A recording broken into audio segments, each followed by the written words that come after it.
नमस्कार दोस्तों साथियों, आज हम भारत रत्न पंडित भीमसेन जोशी अस्पताल के बाहर खड़े हैं। यहाँ पे एक अजीब गरीब किस्सा हमारे नज़र के सामने आया है। 17 दिन पहले सीनियर सिटीजन महिला को यहाँ उपचार के लिए एडमिट कराया जाता है और 17 दिनों तक उनका कोविड टेस्ट नहीं होता है। एक रैंडम टेस्ट किया जाता है, उनको पॉजिटिव बताया जाता है, लेकिन ना ही स्वैब टेस्ट होता है, ना ही कोई दूसरा टेस्ट होता है ताकि पता चले कि उनको कोरोना हुआ ही नहीं है। पर ये पॉजिटिव किस तरह आई वो तो ये डॉक्टर ही बता सकते हैं। लेकिन आज हमें मालूम पड़ा है कि 17 दिनों के बाद उनकी यहाँ पर मौत हो जाती है इलाज के अभाव के कारण। उनके परिजन यहाँ खड़े हैं, इनसे जानते हैं कि 17 दिन पहले उन्होंने किस अवस्था में यहाँ पे उनको उपचार के हेतु यहाँ एडमिट कराया था और आज उनके साथ क्या घटना घटी है। क्या नाम है आपका? अनीता रावत। और मेरी मम्मी थी यहाँ पर। हम लोग ने 17 दिन पहले यहाँ पर लेकर आए थे उनको। जब भी मेरी मम्मी अच्छी थी, खाली उनको ऑक्सीजन लेवल कम हो गया था, बाकी उनको कोई प्रॉब्लम नहीं था। उनका ब्लड प्रेशर वगैरह सब नॉर्मल ही था, बस उनको सांस लेने में वो भी थोड़ी सी तकलीफ हो रही थी। ऑक्सीजन वो भी उसको नॉर्मल वेंटिलेटर पे रखे थे, बराबर नहीं, नॉर्मल ऑक्सीजन पे रखे थे। उसने बोला भी था, हाँ, बाईपास भी नहीं था वो, मतलब जो हायर डिग्री पे रखते वो वाला ऑक्सीजन पे नहीं रखे थे, नॉर्मल ऑक्सीजन पे रखे थे। उसके बाद हम लोग को रोज़ बोलते थे पेशेंट स्टेबल है, बट आईसीयू में हम लोग बोल नहीं सकते 50-50। एक दिन बोलते शुगर हाई हो गया, एक दिन बोलते खून निकल रहा है। 4-6 ब्लड उन लोग ने चढ़ा है, 6 ब्लड। जब पेशेंट तुमको हैंडल नहीं हो रहा है तो तुम हमको पेशेंट हवाले कर दो भाई, तुम इसको दूसरे हॉस्पिटल में लेके जाओ। हम लोग कल उससे लड़े कि भाई हमको हमारा पेशेंट दे दो। वो लोग वो लेटर पैड भी हमको देने तैयार नहीं थे। आज जब हम लोग ने सुबह में एकदम प्रेशराइज किया हमको लेटर पैड दे दे, तो भाई पेशेंट मर गया।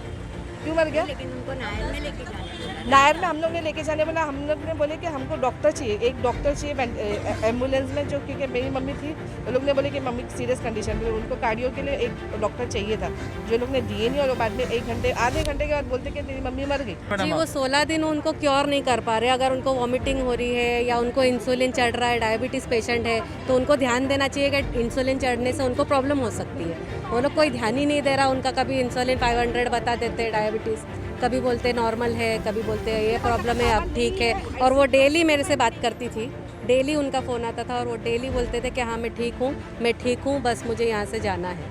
पर इन्होंने छोड़ा नहीं। कल बहुत हम लोग ने कोशिश की है, तब जाके उन्होंने आज लेटर देने की बात की है। आज इनको सुबह में नायर हॉस्पिटल पहुँचाए, भेजे कि वहाँ पे बेड का इंतजाम करो, हम पेशेंट को भेज रहे हैं। और 1 घंटे बाद फ़ोन करके बोलते कि आपके पेशेंट का डेथ हो गया, बेड का इंतजाम। देखिए परिजनों ने किस तरह से गंभीर आरोप लगाए हैं कि किस तरह से इनकी जो माताजी थी उनका सर्वाइव कैसे हुआ, डॉक्टरों की लापरवाही से हुआ। हम जानते हैं यहाँ के समाज सेवक केतन बारिया जी से कि ये 3 दिनों से यहाँ मेहनत कर रहे हैं। इनसे जानते हैं कि विस्तार से कि क्या माजरा है और क्या प्रकाश डालना चाहेंगे आप। सर कल मुझे मेरे एक बचपन का फ्रेंड है, वहाँ से उनका कॉल है फयाज शेख का, कि उनके कोई कलीग है, उनकी मम्मी को यहाँ एडमिट किया हुआ है, इनका नाम है नीति जादव। तो मैं टेम्बो हॉस्पिटल आया, मैंने यहाँ ओपीडी में पूछा कि भाई नीति जादव केस कौन संभाल रहा है? तो डॉक्टर प्रकाश जादव। तो मैंने डॉक्टर प्रकाश जादव को कॉल किया कि सर मैं यहाँ ऐसे पेशेंट के सिलसिले में आपको मिलने आया हूँ, तो उसकी कंडीशन मुझे बताएगी। तो उन्होंने बताया कि नहीं, उनको एक इंडोस्कोपी करना है ना। बोला वो पॉजिटिव है तो उनका इंडोस्कोपी कैसे होगा, और अगर इंडोस्कोपी होता भी है तो इंडोस्कोपी कहाँ कराना चाहिए? आप उनकी फैमिली को बोलते हो कि पेशेंट को लेके जाओ, इंडोस्कोपी करके लाओ। एक अननोन पर्सन ये लोग यहाँ शहर के, ये लोग एम्बुलेंस लेके कहाँ कहाँ घूमेंगे उनको लेके, और इन बिटवीन अगर वो उनको कुछ हो जाता है तो इसका रिस्पॉन्सिबल कौन होता है? तो प्रकाश यादव का एक क्लियर कट वर्ड था कि वो कोविड से बाहर आ चुके हैं, अब सिर्फ उनको इंडोस्कोपी करवाना है और उनको जहाँ से ब्लीडिंग हो रहा है वो वहाँ पेच लगा के उनको डिस्चार्ज दिया जाए। आप खाली उनकी इंडोस्कोपी करवा के लीजिए। तो मैंने यहाँ पे किया, तो यहाँ कहीं हर एक हॉस्पिटल का यही मानना था, वोकड़ वगैरह वो बोल रहे थे कि नहीं हमारे यहाँ पेशेंट होगा तो हम इंडोस्कोपी करेंगे, वरना नहीं करेंगे।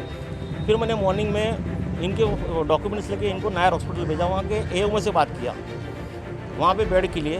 तब तक एएमओ का डॉक्टर प्रकाश यादव का, नायर के एएमओ है उनका डॉक्टर प्रकाश यादव का कन्वर्सेशन चालू था। तब तक पेशेंट की कंडीशन अच्छी ही थी। जब मैंने उनको बोला कि नहीं ये प्रकाश यादव ध्यान नहीं दे रहा है, उसके आधे घंटे के बाद वो कॉल करता है कि पेशेंट को हमने वेंटिलेटर पर रखा है। मैंने उसको कहा क्यों? तो उनकी तबीयत ज़्यादा बिगड़ गई है। बोला ठीक है, आप डॉक्टर को आप ज़्यादा बता रहे हो। 15 मिनट के बाद बोलते हैं कि उनको अटैक आया है, और उसके 10 मिनट बाद बोलते हैं कि पेशेंट ऑफ हो गया। ये लोग 15 दिन से कोई इंजेक्शन जो है परचेस करे। मैंने उपायुक्त से पूछा, वाघमारे सर से, कि भाई ये बाहर से इंजेक्शन क्यों परचेस करें? तो बोले नहीं, हमारे पास तो सब इंजेक्शन अवेलेबल रहते हैं। जब अवेलेबल रहते हैं तो इनको बाहर परचेस करने के लिए क्यों भेजा? पर डे इनको 1200 के, 1500 के, 1900 के इंजेक्शन बाहर परचेस करने के लिए भेजा, ताकि उनको उनका कमीशन मेडिकल से मिल सके। इसमें दूसरी कोई दो राय नहीं है। देखिए, समाज सेवक केतन बारिया जी ने और यहाँ के डॉक्टरों के ऊपर भी गंभीर आरोप लगाए। मैं कहना चाहता हूँ यहाँ के आयुक्त से, डॉक्टर विजय राठौड़ जी से, कि आप शहरवासियों को किस तरह से भरोसा दिलाएंगे। आखिर में इनको अपनी माता की जान से हाथ धोना पड़ा। आज इनकी माता तो नहीं रही, लेकिन इनका भरोसा डॉक्टरों से उठ चुका है कि सरकारी अस्पताल में कोई इलाज नहीं कराए। डॉक्टर विजय राठौड़ यहाँ के जो आयुक्त है, जवाब देंगे हमारी बातों का, जवाब देंगे परिजनों का, जवाब देंगे इन समाज सेवकों का कि इस अस्पताल में किस तरह से कामकाज होता है। कैमरामैन आलोक कुमार के साथ शशि शर्मा। जिस महिला की इलाज के अभाव में मौत हुई है, परिजनों ने डॉक्टरों के ऊपर संगीन आरोप लगाए हैं। उनकी समधन से बात करते हैं। उनका क्या कहना है यहाँ के आयुक्त के बारे में और यहाँ के कारोबार के बारे में, किस तरह से कामकाज चलता है इस अस्पताल में, क्या कहना चाहिए? माता जी, आपको नमस्कार। क्या कहना चाहेंगे? मेरा नाम पूर्णिमा पटेल है, जो अभी एक्सपायर्ड हो गए, वो मेरी समधन है। और आयुक्त के बारे में तो मैं ये बोलूँगी कि बिल्कुल अंधा कानून चला रहे। जो हमारे पहले चंद्रकांत डांगे जी थे, बहुत सही इंसान थे, पता नहीं किस वजह से उनको ट्रांसफ़र कर दिया। और जब से आए विजय राठौड़ जी, इतना अंधा कानून मचा रखा है। और ये जो टेम्बा हॉस्पिटल बोलते, टेम्बा हॉस्पिटल में इतना अंधेर नगरी है कि कुछ पता नहीं चलता है। इंजेक्शन बाहर से मंगवाते हैं, सब चीज़ें बाहर से मंगवाते हैं, फ़ोन करते हैं, पैसा चाहिए, ये चाहिए, वो चाहिए। अगर वो पेशेंट के लिए कोई हॉस्पिटल में से काम करता है, वो फ़ोन पे पैसा मांगते, पैसा देते तो पेशेंट की देखभाल करते हैं। कितना पैसा दिया है हम लोगों ने उन लोगों को। माता जी, आप जो गंभीर आरोप लगा रहे हैं, ये आरोप कहीं ऐसा तो नहीं कि निराधार है? आपके कुछ पुरावे हैं इसके? ये हकीकत है, ये हकीकत है। आरोप बिल्कुल भी नहीं है, हकीकत है। आरोप लगा के हम लोगों को क्या मिलने वाला? हमारा माता जी, पर जो पैसे मांगते हैं, तो आपने शिकायतें क्यों नहीं की? यहाँ पे उच्च अधिकारी बैठे हैं। शिकायत करे, किसके पास शिकायत करे? कौन सुनता है शिकायत? कौन सुनता है? और हम लोगों का इतना कोई हाई लेवल पे हम लोग नहीं है कि हमारे बेस पे बात करने दे, या चाहे और विजय राठौड़ जी से हमको मिलने दे। हम लोगों को थोड़ी कोई डायरेक्ट विजय राठौड़ जी से मिलने देते हैं किसी को भी, नॉर्मल इंसान को। है अलाउड, है परमिशन। देखिए किस तरह से माता जी अपना दुख प्रकट कर रही है। रोष है इनके दिल में, अच्छा खासा इंसान, रोष है इनके दिल में। हमारे अच्छे खासे इंसान को हम लोग दर्द बोल रहा है इनके अंदर का, चिल्ला चिल्ला के बोल रही हैं। दर्द बोल रहा है इनके अंदर का। दर्द है हम लोगों का। आयुक्त साहब, राठौड़ जी एकदम जवाब दीजिएगा, शहर की जनता को जवाब विजय दीजिएगा। क्या कह रही है माता जी? इसी तरह से कामकाज चलेगा यहाँ का, तो शहर की जनता क्या कामकाज चला रहे? यहाँ के डॉक्टरों पे कैसे विश्वास करेंगी? दबंग खबरें के माध्यम से मैं आपसे विनती करना चाहता हूँ कि आप पर्सनली आकर यहाँ पे अचानक आकर दौरा कीजिए, काम करने के तरीकों को जानिए। कल यहाँ अस्पताल के बाहर महिला के परिजनों ने गंभीर आरोप लगाए थे और इनकी लापरवाही से बुजुर्ग महिला की मौत हुई है। आइए जानते हैं यहाँ के डॉक्टर यादव से। डॉक्टर साहब, आप पे कुछ परिजनों ने कल गंभीर आरोप लगाए हैं कि डॉक्टर यादव की लापरवाही से महिला की मौत हुई है, तो क्या कहना चाहेंगे आप?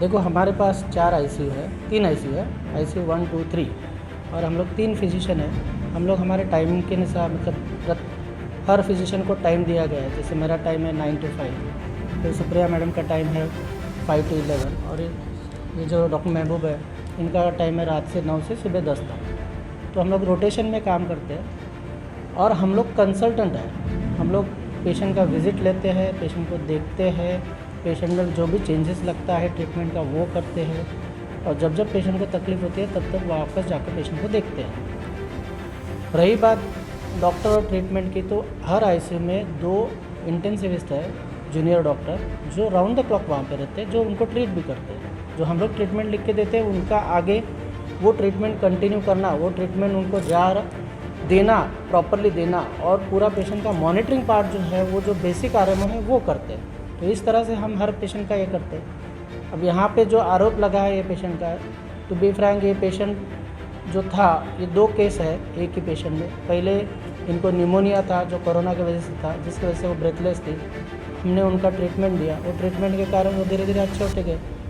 उनका ऑक्सीजन लेवल जो है वो कम होते गया, मतलब उनको बाईपैप मोड चालू था तो NRBM मतलब एक सिंपल ऑक्सीजन पे आ गए। तो तब तक क्या होता है कि हमारे RMO हर दिन पेशेंट को एक्सप्लेन करते कि आज का कंडीशन क्या है। तो जब वो अच्छे हो रहे थे तो अच्छे ही हो रहे थे, ऐसे वो बताया था उनको। हुआ ये कि लास्ट 3 दिन से पेशेंट को सडनली हीमोग्लोबिन ड्रॉप होने लगा। फिर हमने उनका लीवर स्टेटस कैसा है वो चेक करा, तो लीवर स्टेटस उनका नॉर्मल मिला। उसके बाद में उनको नेक्स्ट डे जो है स्टूल काला कलर का हुआ। तो ये समझ में आया कि पेट में से ब्लीडिंग हो रहा है। जब पेट में से ब्लीडिंग हो रहा है उसके 2 ही कारण होते हैं, या तो ये पेट में अल्सर हो गया होगा उसकी वजह से ब्लीडिंग हो गई होगी, या कुछ और कारण होगा। पर जब ब्लीडिंग एक्टिव होता है तो वो टाइम पे अपने को OGD स्कोपी मतलब स्कोपी करके वो ब्लीडिंग पॉइंट को तुमको क्लिप करना होता है, ब्लीडिंग रुकाना होता है। और ये बात हमने अच्छी तरह से उनको बताई भी है। अब ये फैसिलिटी हमारे पास अवेलेबल नहीं है, इसलिए मैंने उनके एक रिलेटिव को ये भी बोला था कि वो कार्ड में ये फैसिलिटी है, अगर आप हो सके तो वहाँ पे लेके जाओ, लेकिन अफोर्डेबिलिटी है या नहीं वो भी पार्ट देख लो, या फिर आप हायर अथॉरिटीज़ पूछ के कंसेशनल रेट में कैसे कराने का ये भी देख लो। तो ये सब हमने किया, बट मीनवाइल अरेंज करते करते फिर वो नायर में अरेंज कर रहे थे, बट अरेंज करते करते टाइम इतना हो गया कि पेशेंट को 4 ब्लड देने के बावजूद भी हम पेशेंट की कंडीशन धीरे धीरे ख़राब होती गई। सब जो भी ट्रीटमेंट था BP कम होने के बाद जो लगना था वो सब हमने ट्रीटमेंट दिया है उनको। जब उनको ऑक्सीजन कम हुआ तो फिर ट्यूब डाला, फिर वेंटिलेटर पे डाला, बट सब कुछ करने के बाद भी we could not able to save her. That is because of GI bleeding बहुत मैसिव हो गया। ये जो अपना हॉस्पिटल है ये सिर्फ कोरोना का हॉस्पिटल है, यहाँ पे बाकी की कोई सर्जिकल प्रोसीजर होती नहीं है। सुपर स्पेशलिस्ट तो छोड़ा, अभी फिजिशियन तो अभी ये दोनों आए पिछले 1 महीने से, इसके पहले तो मैं अकेला ही था। तो अभी तो जो फैसिलिटी कोरोना की थी वो यहाँ पे है, तो इसके बावजूद अगर कोई पेशेंट को कोई कॉम्प्लिकेशन होता है तो उसके लिए फिर पेशेंट को अपने को शिफ्ट करना पड़ता है, और उसी दौरान पेशेंट की कंडीशन ख़राब हो गई और पेशेंट का ध्यान। जादव साहब, अभी आपने बताया कि अभी ये डॉक्टर्स आए हैं, उसके पहले आप ही हैंडल कर रहे थे, तो ऐसा नहीं लगता कि जो राज्य सरकार ने चिल्ला के कहते हैं कि हम सारी फैसिलिटी देते हैं, तो यहाँ शासन प्रशासन की चूक नहीं लगती कि अगर डॉक्टर और प्रोवाइड किया जाए इस अस्पताल में? डेफिनेटली क्राइटेरिया के हिसाब से 100 बेड के पीछे 3 फिजिशियन और 4 इंटेंसिविस्ट चाहिए, बट कोरोना एक तो बहुत सडनली बर्डन है इंडिया पे, तो ऑब्वियसली डॉक्टर्स हर जगह कम है, ऐसा नहीं कि टिम्बा में कम है। अभी गवर्नमेंट भी ट्राई कर रही होगी उनके लेवल पे। सबसे पहले फर्स्ट 3 मंथ्स तो बहुत सारे डॉक्टर डर के मारे नहीं आ रहे थे, वो भी एक बड़ी वजह है। बट अभी लोग धीरे धीरे इसमें से बाहर निकल रहे हैं, अभी लोग काम करने के लिए विलिंग है। अभी धीरे धीरे और डॉक्टर बढ़ेंगे यहाँ पे, और फैसिलिटी बढ़ेगी। ओवरऑल अपना टिम्बा का रिज़ल्ट भी बहुत अच्छा है, रिकवरी रेट भी अच्छा है। जादव जी, उन्होंने एक आरोप और लगाया है कि ये सरकारी अस्पताल है, यहाँ मुफ्त में इलाज होता है। इलाज के दौरान उनको 10-12 दिनों से बाहर से मेडिसिन इंजेक्शन वगैरह मंगाए जा रहे थे, जिसकी कॉस्ट जो 1500-1600, 1700, 1900 रुपये तक थी। तो क्या ये सही है? नहीं, ये सही नहीं है। और देखो इसमें मैं ये चीज़ को 2 चीज़ों में डिवाइड करूँगा। जब आपका पेशेंट स्टेबल नहीं होता है, और हमारे पास ऑलमोस्ट 95% दवाई अवेलेबल है, बट जो 5% दवाई अवेलेबल नहीं है, और अगर वो पेशेंट को ये वो दवाई है जो रेगुलरली सबको नहीं लगती, जो रेगुलरली सबको नहीं लगती तो उसका स्टॉक नहीं रख सकते आप। और ये जो 5% में आती है दवाई, वो हर पेशेंट टू पेशेंट वेरी होता है। मान लो जैसे BP बढ़ाने की दवाई है, वो ख़त्म हो गई, नेक्स्ट दवाई आने के लिए अगर टाइम लगता है तो वो टाइम हम मंगाते हैं पेशेंट से। तो हमने तो ये लाइफ सेविंग मेडिसिन जो अवेलेबल नहीं है, जो 5% में आती है, वो हम पेशेंट से मंगाते हैं, इसके लिए कि वो 5% के लिए हम पेशेंट को ऐसे नहीं छोड़ सकते, इसलिए मंगाते। डॉक्टर साहब, पर आप ही के यहाँ के इंचार्ज जो पडवल जी का कहना है कि हमारे पास सारी दवाइयाँ अवेलेबल हैं, क्या उनको जानकारी नहीं है इस बात की? नहीं, इवन डॉक्टर पडवाल सर को जानकारी है कि जो 95% दवाई है वो तो हम लोग लिख के देते नहीं हैं। ऐसा नहीं कि यहाँ पे दवाई अवेलेबल है और फिर बाहर से लिख के दे रहे, वो तो नहीं होता। मान लो अभी कार्ड्रॉन नाम का इंजेक्शन है, वो नहीं है यहाँ पे, जिसका कॉस्ट होगा 200-300 रुपया। वो पेशेंट एक ही पेशेंट को लगता है, सबको लगता नहीं। ऐसी दवाई फिर हम मंगाते हैं क्योंकि वो पेशेंट के लिए उसका लाइफ बचाता है। हमारे पास पहले तो पेशेंट जो आता है वो सीरियस कंडीशन में आता है, क्योंकि आईसीयू मतलब आपको मालूम होना चाहिए कि पेशेंट आपका सीरियस है।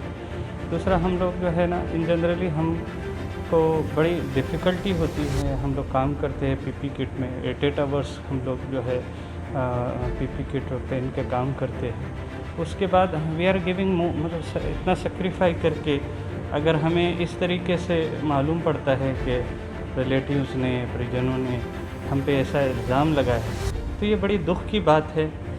अभी मैं 11 अप्रैल से यहाँ पर हूँ और जब से कोविड शुरू हो उस दौर से हम लोग काम कर रहे हैं, उस वक्त से जब कोई डॉक्टर आना नहीं चाहता था। और we are giving the best to save the life of the patients. But कुछ ऐसी चीज़ें होती है जो आउट ऑफ कंट्रोल होती है, जो हमारे भी कंट्रोल में नहीं होती। Ultimately we are the human being, not a god. So बस यही कहना चाहूँगा सबसे कि कोई भी चीज़ को तथ्य के आधार पे आप उसके बात करिए, और कोई भी ऐसे गलत एलिगेशंस स्पेशली डॉक्टर्स पे नहीं लगाना चाहिए, पैरामेडिक्स पे। आज 7 मंथ से मैं अप्रैल से काम कर रहा हूँ। आई एम स्टेइंग आइसोलेट में रहता हूँ, अलग रहता हूँ। मैं अपने छोटा बच्चा है मेरे को, एक 3.5-4 साल का। I didn't touch him since 7 month. So being emotional, हमको भी एक अटैचमेंट रहता है क्योंकि ह्यूमन लाइफ होती है। अल्टीमेटली उसकी जान is very important. I know जो परिजनों ने खोया, मैंने भी अपना कज़िन अंकल यहीं खोया है। तो कहने का मकसद है कि आई नो द प्रॉब्लम कि ये है इमोशन और ये सारी चीज़, लेकिन ये कोविड ऐसी बीमारी है कि इसमें एक लेवल आती है जिसमें we can not do. That's why इसको साइटोकाइन स्ट्रोम तूफान कहते हैं, जो बदन के अंदर होकर पेशेंट अल्टीमेटली डाई होता है। तो मैं सारे हमारे मीरा भाईंदर वासियों से यही दरख्वास्त करूँगा कि आप सपोर्ट करें, because this paramedical staff, medical staff किस सिचुएशन में यहाँ काम कर रहा है। मेंटल ट्रॉमा होता है, जब कोई डेथ होती है तो we feel sorry our self. But मैं एक अश्योरेंस ये देना चाहूँगा कि मेजर मेडिकल नेग्लिजेंसी की वजह से किसी की, बस इतना ही मैं कहकर अपनी बात कि इन्होंने काफ़ी एफर्ट्स किए और कोई भी डॉक्टर नहीं चाहता कि जो मरीज़ का वो इलाज कर रहे हैं उसकी मौत हो जाए। वो चाहता है कि वो ठीक होकर अपने घर चला जाए। और इस अस्पताल का बड़ा अच्छा रिकवरी रेट है, 100% से ज़्यादा है। लेकिन परिजनों ने इनके ऊपर आरोप लगाया है कि इनकी लापरवाही से उनकी मौत हुई है। डॉक्टर के बातचीत करने से ऐसे पता चल रहा है कि इन्होंने काफ़ी एफर्ट्स किए हैं मरीज़ को बचाने का।